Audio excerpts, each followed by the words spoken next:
Hey children, this is Dr. Mini Dhawan and today I will explain Revolution of Liberals and how German unification took place.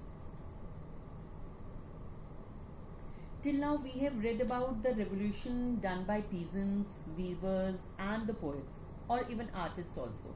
इसी के साथ some more groups had also started a revolution in their own way. One such revolution was the educated middle classes of European countries. Now, as we know that February Revolution of 1848 in France that had resulted in the removal of monarch and establishment of a republic, and universal male suffrage was also given to them. Now, republic, we know that the head of the government is elected, and universal male suffrage means voting rights only given to men. Still, there were many parts in Europe that were not yet declared as independent nation states. These were Germany, Italy, Poland, the Austro-Hungarian Empire, and so on.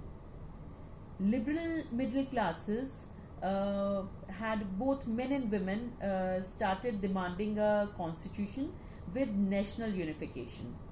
They demanded for nation state based on parliamentary principles with a constitution, freedom of press and freedom of association. तो यहाँ से German unification की beginning हो जाती है. In German region, a political association which had middle class professionals, businessmen and rich artisans. So they gathered in city of Frankfurt and they decided to vote for an all German National Assembly. In 1848, 831 elected representatives, they gathered at St. Paul Church to take their places in the Frankfurt Parliament. They had drafted a constitution for a German nation, and which was supposed to be headed by the monarch as per the parliament. When the deputies, they offered the crown, which had certain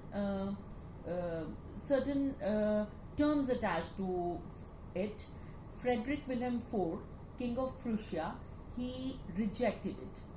So he not only rejected it but also joined other rulers or monarchs to oppose the elected assembly, because these people, they wanted monarchy to go on and they were opposed to elected assembly, so he joined with those people. The parliament never paid attention towards the demand of the peasants, so therefore the people, these people, they never got the support from peasants also. Finally, the assembly had to disband with the help of troops. So when the assembly was disbanded, the basic reason was that they were not having support of the commoners and monarchy was also against them. So the assembly has to be disbanded. Now, though everyone was fighting for liberalism and right to vote, but the issue of giving political rights to women was still controversial. Women, they had participated actively in various revolutionary struggles. They had also formed their political associations, founded newspapers, and had participated in political meetings and demonstrations. But they were not given suffrage rights, means the voting rights, during the election of the assembly. Even when the Frankfurt Parliament, they gathered at the St. Paul Church, the women were only allowed to stand in the visitors' gallery as observers, as spectators, and they did not get any right and they were not having any power to say anything. So in 1848, conservative forces जो थी, उन्होंने liberal movement का suppression कर दिया था, पर दे realise कि ऐसे रेवोल्यूशन को हैंडल करने के लिए उन्हें कुछ कंसेशंस तो देने होंगे. तो लिबरल नेशनलिस्ट रेवोल्यूशनरीज को तो उन्होंने इन 1848 मोनार्क्स जो थे, they introduce some measures which were already introduced in western Europe before 1815.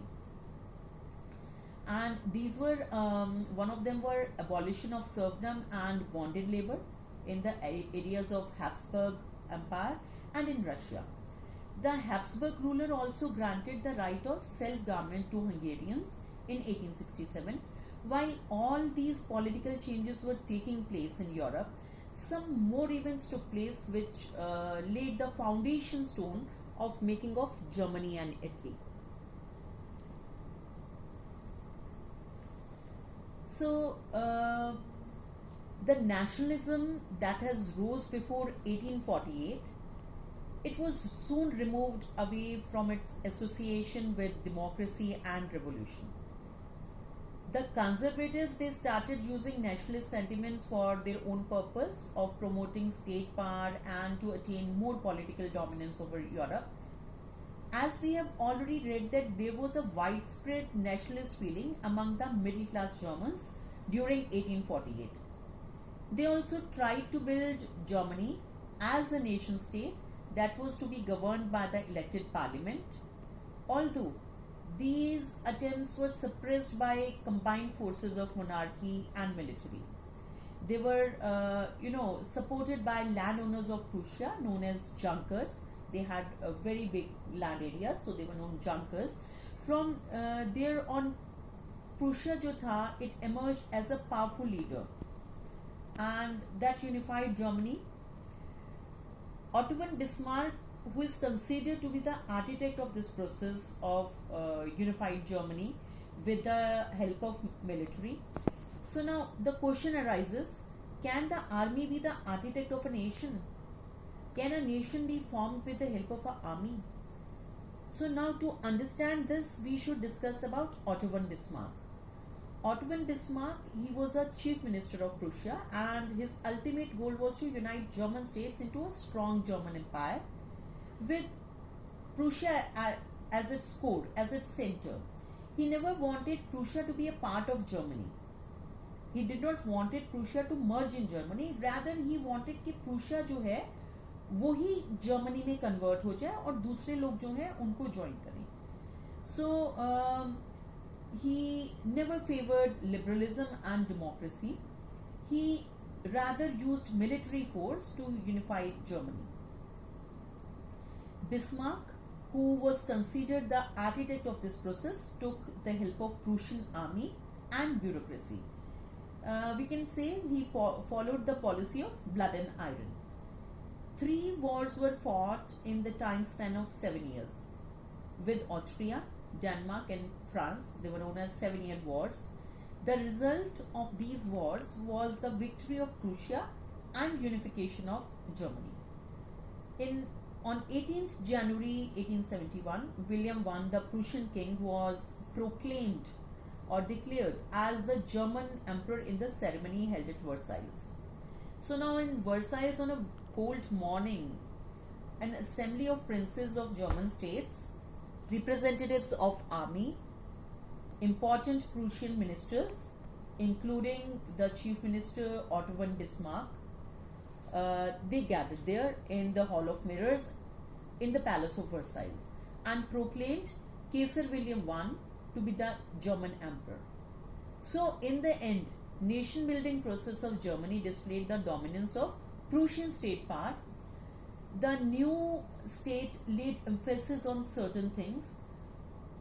One was modernizing the currency, another was banking system, and legal and judicial systems in Germany. So here you can see that in the Hall of Mirrors at Versailles, the proclamation of German Empire was there. So now in this map, what we see that this is a map of Prussia and the areas conquered by Prussia. Purple area, it is representing Prussia. Light yellow area, it is representing the area captured by Prussia in Austro-Prussian War. I told you 7 years war. So one was with Austria, so that is called Austro-Prussian War. And green area and pink area, these were the areas who came up to form German Confederation. They came up with Prussia. And light purple area, Here it was like Prussia won this place with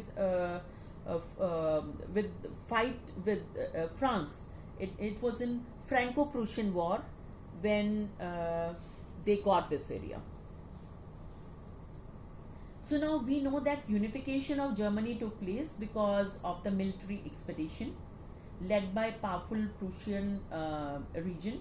But how did Italy unify? I will take up this in my upcoming video. Till then, keep learning, stay safe, stay positive. God bless.